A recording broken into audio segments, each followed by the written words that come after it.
ایک روایت میں آتا ہے، اسی آیت کے ذیل میں مفسرین نقل کرتے ہیں کہ حضرت عمر رضی اللہ تعالی عنہ کے قریب ایک عیسائی کھڑا تھا اور وہ کلمہ شہادت پڑھ رہا تھا کہ اشہد ان لا الہ الا اللہ وحدہ لا شریک لہ واشہد ان محمدا عبدہ ورسولہ۔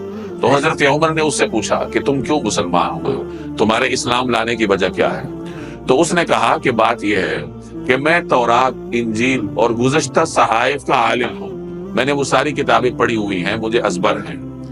میں نے ایک مسلمان کی زبان سے یہ آیت سنی، وَمَن يُطِعِ اللَّهَ وَرَسُولَهُ وَيَخْشَ اللَّهَ وَيَتَّقْهِ فَأُولَٰئِكَ هُمُ الْفَائِزُونَ۔ تو اس آیت میں اتنی جامعیت ہے کہ گزشتہ تمام کتابوں کے مضامین کو اس ایک آیت میں، ایک جملے میں بیان کیا گیا ہے۔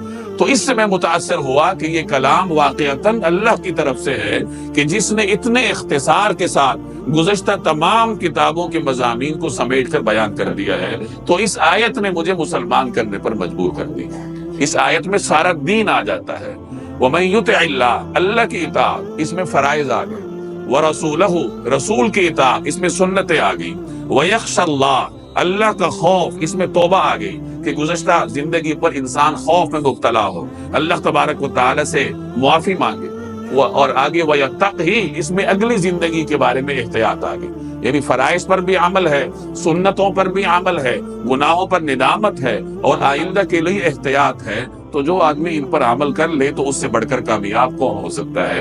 تو اس طریقے سے جامعیت اور اختصار کے ساتھ اللہ تبارک و تعالی نے اس آیت میں ہمارے سامنے کامیابی کا ایک نسخہ پیش کر دیا۔